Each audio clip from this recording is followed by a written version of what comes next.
एक बहुत ही छोटी-सी मिसअंडरस्टैंडिंग थी, आप चाहते तो खत्म हो सकता था। एक हेल्दी फ्लर्टिंग थी, एक लड़का कुछ बोले तो चलता है, लेकिन लड़की का जो कैरेक्टर होता है, उसके ऊपर बहुत सारे प्रश्न चिन्ह लग जाते हैं। तो अविनाश जी, आपने जो किया ना, मतलब वो खत्म हो सकता था, छोटी-सी मिसअंडरस्टैंडिंग थी। और करण जी, आपने बहुत अच्छा करा। करण जो कि अविनाश का वकील था, वो अच्छा लग रहा है जूली साहिबा को, लेकिन अविनाश को वो वापस से मंदिर का घंटा बना करके बजाने आई हैं और कितनी मतलब नेक्स्ट लेवल से चोरी ऊपर से सीना जोरी का प्रदर्शन करा है वकील जूली साहिबा उर्फ जूली तोतली जूली साहिबा ने। और ये कितनी दोगली हैं ये तो आपको कल रात के एपिसोड में दिख ही गया। और हाँ, दोगली तो होंगी ही ना, क्योंकि ये कशिश की मम्मी हैं। और अब हमें पता चल रहा है कि कशिश के अंदर ये जो फेक फेमिनिज्म के कीड़े हैं, बैक्टीरिया हैं, ये कहाँ से आए हैं और किस तुतलाने वाले अंदाज में वो आकर के बोलती हैं कि बहुत ही छोटी-सी मिसअंडरस्टैंडिंग थी। अविनाश जी, आप चाहते तो खत्म हो सकता था। बड़ी हेल्दी फ्लर्टिंग थी, दोनों तरफ से थी। ध्यान दीजिएगा वकील साहिबा के स्टेटमेंट की, हेल्दी फ्लर्टिंग थी, दोनों साइड थी और आप चाहते तो ये मिसअंडरस्टैंडिंग जो है खत्म हो सकती थी। तो अगर चाहते तो मिसअंडरस्टैंडिंग खत्म हो सकती थी तो आपकी लड़की ने 12 दिन वेट काहे करा। और चूंकि जैसे कि वकील साहिबा खुद बोली कि दोनों साइड से ये हेल्दी फ्लर्टिंग थी, तो बिल जो है वो अकेले अविनाश पर ही क्यों फाड़ा गया। और जिस तरह से ये मोहतरमा कह रही थी ना कि आप तो लड़के हैं, लड़के पे तो ठीक कुछ फ़र्क नहीं पड़ता, लेकिन एक लड़की की इज़्ज़त, उसका कैरेक्टर। अच्छा, जिस तरह से आपकी लड़की ने अविनाश को नेशनल लीवर वुमनाइज़र बोला, चीप बोला, चूतिया बोला और कल तो आपकी आँखों के सामने वो करण को साला हरामी बोल रही थी। अब अगर हम यहाँ पर रोल रिवर्स कर दें, डब्ल्यूडब्ल्यूई में एक फाइटर है जिसका नाम है रैंडी ऑर्टन। अभी मजा आएगा ना भिड़ो। अब इस रैंडी ऑर्टन का पीछे वाला नाम हटा करके जो उसका पहला नाम है वो अगर हम कशिश पर चिपकाएं, तो क्या जूली साहिबा को सही लगेगा? अगर मैं या फिर कोई और कंटेस्टेंट उनके आंखों के सामने उनकी लड़की को रैंडी ऑर्टन बोल दूं, तो फिर उन्हें क्या फील होगा? तो आप देखें कितनी दोगली प्रजाति है ये कशिश। और उसकी माताश्री कहने को वकील हैं, लेकिन कैसे जज बन करके आती हैं। और मतलब बेशर्मी तो देखिए कि उनकी लड़की उनके मुंह पर उनके सामने करण को साला हरामी बोल रही है, बट उससे वो चुप नहीं कर रही। तो कैसी घटिया लेवल की अपब्रिंगिंग या फैमिली वैल्यूज हैं कशिश कपूर के घर में। और कशिश की मम्मी जो कल बड़े एथिक्स पर और संस्कारों के ऊपर, मॉरल वैल्यूज के ऊपर लेक्चर दे रही थी, उन्होंने अपनी लड़की को कुछ नहीं सिखाया क्या? उनकी लड़की तो नेशनल टीवी पर बोल चुकी है कि मैं तो शादी करूंगी, 2 ढाई 3 साल रहूंगी शादी में, उसके बाद आधा हिस्सा ले लूंगी, फिर किसी और को पकड़ूंगी। तो ये जो लुटेरी दुल्हन वाला जो कीड़ा है, वो कशिश कपूर के अंदर कहाँ से आया है? तो ये जूली और उनकी मूली जो है वो कितनी घटिया और बकवास है, इसका आपने कल बेस्ट एग्जाम्पल देख लिया। चोरी ऊपर से सीना जोरी। और इनका दोगलापन तो आपने देखा कि अविनाश को ये कहीं ना कहीं गलत बोल रही हैं, बट उस अविनाश का वकील जो कि करण था, उसे वो अप्रिशिएट कर रही हैं। और करण जब इन्हें आंटी बोलता तो फिर ये कशिश बोलती कि नहीं, हम उम्र है, जूली जी बोल दो। जूली जी बोलती आप माचिस की तीली हो, तीली लगा के रख के चले जाते हो। करण ने काफी अच्छा स्टैंड लिया। मैं देख रहा हूँ सोशल मीडिया पर काफी लोग कह रहे हैं कि करण ने बहुत ही बकवासपंती करी है, उसे क्या जरूरत थी कशिश की मम्मी से आर्ग्यूमेंट करने की। I think it was needed, much needed, क्योंकि ये दोगलापन जो दिखा रही थी, जो फॉल्स नैरेटिव सेट करने आई थी कशिश की मम्मी, उन्हें वही मौका वारदात पर काउंटर करने की सख्त जरूरत थी, जो कि अविनाश तो नहीं कर पाया, बट करण ने तो करा। और मैं तो भाई इस चीज को अप्रिशिएट करता हूँ, क्योंकि इस तरह का जो फेक फेमिनिज्म का जो कोबरा या जो कैंसर या जो कीड़ा है ना, उसे वहीं के वहीं काउंटर किया जाना चाहिए। तो भले ही आप मेरे को करण का पीआर बोल दो या कुछ बोल दो, बट फेक फेमिनिज्म के अगेंस्ट करण का जो स्टैंड है, मैं तो उसका टोटल समर्थन करता हूँ। वैसे कल ये जूली के साथ साथ इसकी गुल्लू की मम्मी भी आई थी। गुल्लू की मम्मी का भी आपने दोगलापन देखा। वो कह रही हैं करण से कि करण, तुमने गड़े मुर्दे उखाड़ दिए, तुमने रजत के बाहर के केस के बारे में क्यों बोला? अब बताइए भाई साहब कि गुल्लू की मम्मी कह रही है कि करण तुमने गड़े मुर्दे उखाड़े, बट 4-5 वीक पहले का गड़ा मुर्दा तो खुद गुल्लू की मम्मी भी उखाड़ रही थी। वैसे गुल्लू की मम्मी के बारे में एक बात मैं कहना चाहूंगा, वो पुत्र मोह से ग्रसित तो हैं, वो बात तो सच है, बट उनमें थोड़ी सी डिसेंसी और डिग्निटी है, अनलाइक ये कशिश की मम्मी। क्योंकि कशिश की मम्मी और चाहत की मम्मी तो एक ही जैसी हैं, बीच बाजार आकर के दूसरों की इज्जत उछाल रही, जैसे कि तुम्हारी औलादें दूध की धुली हों। बट गुल्लू की मम्मी आती हैं और वो कोने कोने में ले जाकर के मीठी छुरी की तरह, मतलब कभी वो करण के बारे में बोल रही हैं कि गड़े मुर्दे उखाड़ता है, कभी वो चुम को बोलती हैं कि आपको ऐसा नहीं करना था, आपने ऐसा कैसे बोल दिया 80 मेडल के ऊपर। हालांकि गुल्लू की मम्मी ने इस तरह की बातें प्राइवेट में जाकर के कही, बट उनसे भी एक ब्लंडर हुआ जब वो ओपनली सबके बीच में चुम और करण टॉयलेट में घुसे थे, बाथरूम में गए थे, तो उसके ऊपर वो कुछ बोल देती हैं तो चुम की मम्मी कहीं ना कहीं हर्ट हो जाती हैं, बुरा मानती हैं कि ऐसा कैसे बोल सकती हैं, मुझे मेरी बच्ची पर भरोसा है। चुम भी जस्टिफिकेशन देती है कि एग्जॉस्ट फैन बंद हो गया था तो हम देखने गए थे।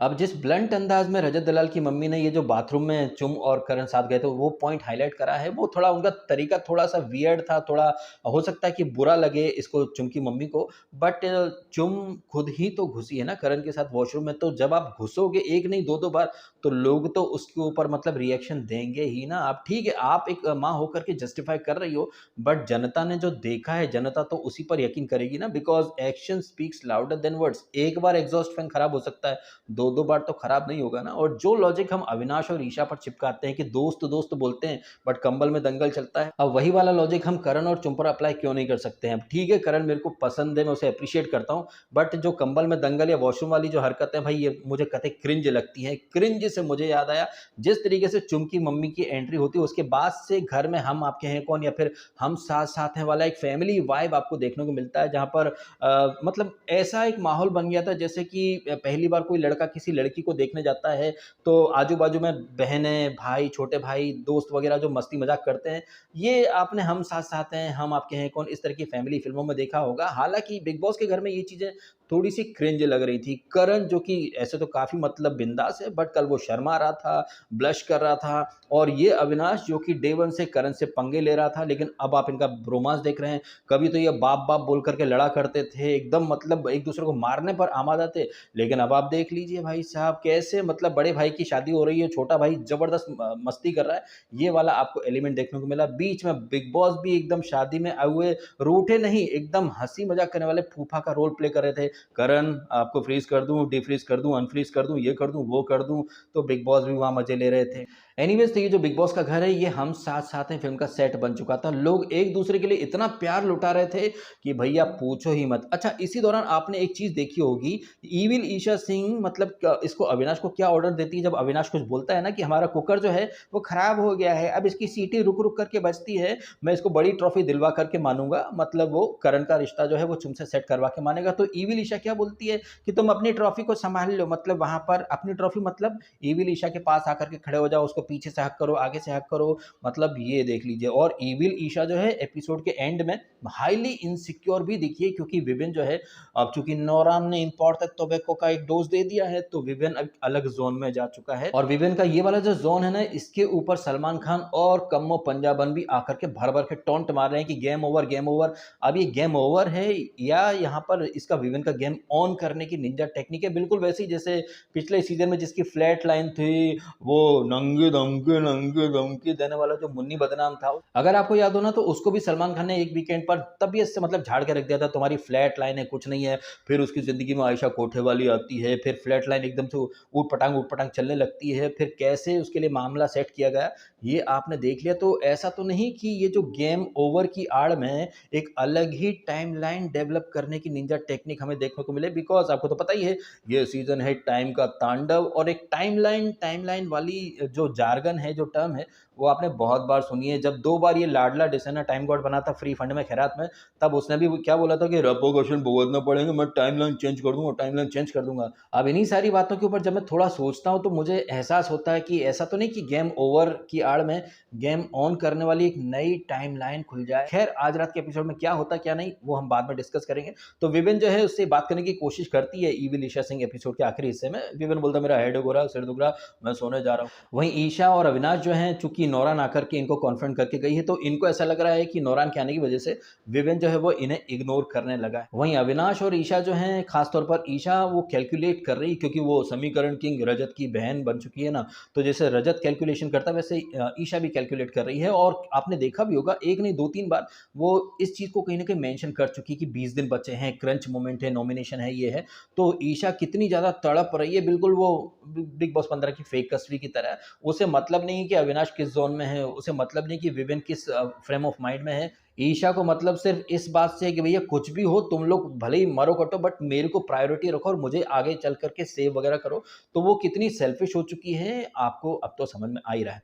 खैर हम बात कर रहे थे ये फैमिली ड्रामे की, तो ये वन बाय वन ये चुमकी मम्मी, फिर ये इसकी जूली जी आ जाती हैं, गुल्लू की मम्मी आती हैं, करणवीर मेहरा की सिस्टर आती है, वो वॉशरूम एरिया में करण को बोलती है कि तूने क्यों ट्रिम करी रजत की दाढ़ी। आइडिया तो अविनाश का था, लेकिन अविनाश के प्यार में इतना समर्पित हो चुका है करणवीर मेहरा की अविनाश ने आइडिया दिया तो करण ने इम्प्लीमेंट कर दिया। तो करण की बहन जी यही बोलती है कि भाई दूसरों के मैटर में इतना इन्वॉल्व मत हो, तेरा मैटर हो तो तू कुछ कर, तू तो थर्ड पार्टी था, मैटर अविनाश और रजत के बीच में था, तूने उड़ते तीर ले लिए। इस तरह के वो ज्ञान वगैरह देती हैं। एंड आई थिंक इस तरह की बात के अलावा उन्होंने शायद और भी बातें करी होंगी, करण को बहुत सारे रियलिटी चेक भी दिए होंगे, बट हमें वो एपिसोड में कुछ खास दिखाए नहीं गए हैं। श्रुतिका का हस्बैंड आता है अर्जुन, डायरेक्टली फ्रॉम बैंकॉक 22,000 का शर्ट पहन के। वो शर्ट जो है वो श्रुतिका को पसंद नहीं आता। अयो तुम व्हाइट काय को नहीं पहना चाहिए, व्हाइट पहन क्या। और अपने पति को देख करके श्रुतिका ऐसी हावली बावली हो गई कि वो भूल गई कि उसको फ्रीज किया जी, और अगर आप फ्रीज होकर भी हिलोगे डुलोगे तो घर का राशन जा सकता है जी। करण, अविनाश, विवियन और रजत ये सब मतलब 4 कंधे हैं। इन चारों कंधों से कहीं ना कहीं बिग बॉस को सवाल जवाब भी करता है कि भैया क्या है क्या नहीं है। अविनाश तो प्रैक्टिस भी करवाता है इसको श्रुतिका को कि अर्जुन की एंट्री हो गई तो तेरे को हबलाना फबलाना नहीं है, लेकिन अर्जुन को देखते सही ये तो उसकी गोद में चढ़ पड़ती है। हालांकि श्रुतिका का जो हस्बैंड है वो भी गुल्लू की मम्मी की तरह वैसे तो बड़े प्यार से सबसे मिलता जुलता, लेकिन बाद में वो भी कोने कोने में जा करके चुम, करण, शिल्पा तुम्हारी प्रायोरिटी प्रेफरेंस, इसके बारे में इनकी बातचीत वगैरह सब होती रहती। तो यही सब कुछ हो। उसके बाद तो आपने कल के एपिसोड का प्रोमो देख ही लिया, जहां पर लाडले डिसने के लिए एक अलग ही टाइमलाइन बनाने की निंजा टेक्निक शुरू करेंगे सलमान खान, और इसी लाडले की एक टाइम की को स्टार और इसकी जिगरी दोस्त कम्मो पंजाबन और सलमान मिल करके एक गधे को घोड़ा बनाने की निंजा टेक्निक पब्लिक पर कैसे थोपते हैं, ये हम देखेंगे आज रात के एपिसोड से। बट आपको एक चीज़ तो अच्छे से पता चल चुकी होगी कि वो लाडला जो बड़ा लॉजिकल बना फिरता था, बट हकीकत में इसको गेम की कोई मालूमात है नहीं, और वो दिग्विजय जिसने गेम को अच्छे से डिकोड कर लिया था, इस लाडले को भी काफ़ी बार इसने दिग्विजय ने घंटी बजा करके रास्ता दिखाया था कि भाई तू गलत जा रहा है, आजा अपने सही ट्रैक पर। तब तो ये घमंड में रहता था, अरे मैं रियलिटी शो का टेम्पलेट तू मेरे को दिखाएगा, मैं लाडला हूँ, वैसा वैसा, ये मतलब अपने घमंड में रह करके लाडले डिसना ने कैसे अपने गेम के परखच्चे उड़ा दिए हैं। उससे अच्छे ओपिनियन, उससे अच्छे ऑब्जर्वेशन तो नूरान फ्रॉम बहरीन के हैं। तो आप समझ जाएं कि कैसे आज रात से इस लाडले को टॉप 5 में लाने की मुहिम शुरू करने वाले हैं सलमान खान और कम्मो पंजाबन। और आप ये कमेंट करके जरूर बताइएगा जिस तरीके से ये कशिश की मम्मी मतलब अपने आंखों के सामने देख रहे हैं कि कशिश कैसी लैंग्वेज में बात कर रही है, साला हरामी बड़ा वकील बनता फिर रहा है, इस तरह की घटिया लैंग्वेज के ऊपर तो कशिश की मम्मी ने कुछ भी नहीं बोला। बट आप यकीन मानिए इससे अगर 50% भद्दी लैंग्वेज में कोई और लड़का बोल देता तो ये साले कैसे मतलब वहां पर वुमन कार्ड निकाल करके ले आते। मतलब क्या गर्दुल्ली है ये जूली, ये आपने देख लिया।